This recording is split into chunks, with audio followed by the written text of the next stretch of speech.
আসসালামু আলাইকুম viewers, welcome to my Akhtar kitchen. কেমন আছেন আপনারা সবাই? আশা করি ভালো আছেন। আমিও ভালো আছি আলহামদুলিল্লাহ।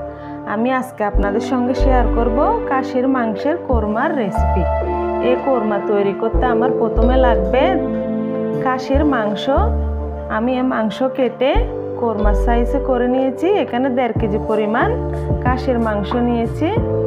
আমি প্রথমে দিয়ে দিচ্ছি 1 কাপ পরিমাণ পেঁয়াজ বাটা, 2 টেবিল চামচ পরিমাণ আদা বাটা আর 2 টেবিল চামচ পরিমাণ রসুন বাটা, 1 চা চামচ পরিমাণ কাঁচামরিচ বাটা, 1 চা চামচ পরিমাণ সরিষা বাটা,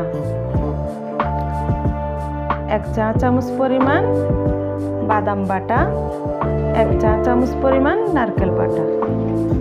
এখন আমি উপকরণগুলি মাংসের সাথে খুব ভালো করে মাখিয়ে নেব।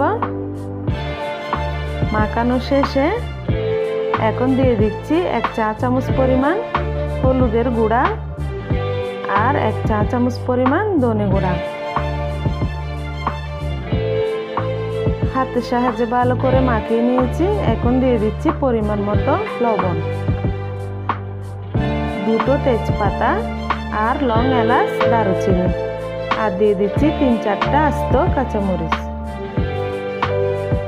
এখন দিয়ে দিচ্ছি পরিমাণ মতো রান্না করা রেগুলার সয়াবিন তেল। এখন আমি সেগুলি হাতের সাহায্যে ভালো করে মাখিয়ে নিয়েছি। এখন ডেকে সেগুলি 10-15 মিনিট ভালো করে হালকা তাপে কষিয়ে নেব। কষানো শেষে এখন দিয়ে দিচ্ছি গোলাপ জল।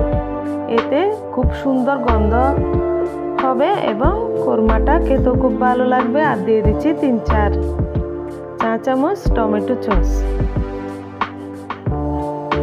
এখন খুন্তির সাহায্যে ভালো করে মিক্স করে নিব।